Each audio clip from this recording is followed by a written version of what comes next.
दरम्यान बबनराव लोणीकरांनी वादग्रस्त वक्तव्य केल्यानंतर फडणवीसांनी नाराजी व्यक्त केली आहे।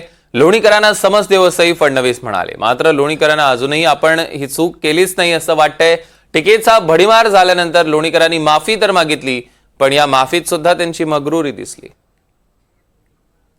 बबनराव लोणीकरांचं विधान हे पूर्णपणे चुकीचं आहे।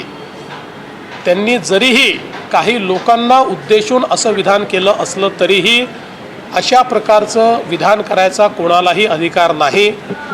देशाचे प्रधानमंत्री ज्यावेळेस सांगतात की मी प्रधान सेवक आहे आणि आम्ही सर्व हे जर जनतेचे सेवक आहोत तर आम्हाला मालक बनता येणार नाही।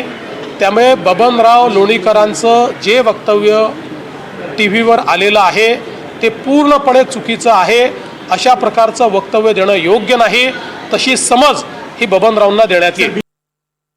काही राज्य पातळीवरचे नेते गरळ ओकतायत माझ्या विरोधात। त्यांना काय गरळ ओकायची तर ओकू द्या। मी शेतकऱ्यामुळे आहे, माझे कपडे शेतकऱ्यामुळे आहेत, माझं जीवन सगळं शेतकऱ्यामुळे आहे ना, मी मान्यच करतो। माझ्या आयुष्यात कधीही एकाही सामान्यातल्या सामान्य माणसाला मी कधी वाईट बोललो नाही, सामान्यातल्या सामान्य शेतकऱ्याला मी कधी वाईट बोललो नाही आणि मी जिवंत तोपर्यंत रक्ताच्या शेवटच्या थेंबापर्यंत मी काही बोलणार नाही। मात्र काही लोक विनाकारण याचं पिंपळाचं पान पडलं तर पिंपळगाव जळालं अशा प्रकारचा कलमा करतायत। हे निराधार आहे, हे खोटं आहे। मी शेतकऱ्याच्या विरोधात बोललो नाही, पण मला काय, मी 100 वेळा शेतकऱ्यांची माफी मागेल, मला काय अडचण आहे।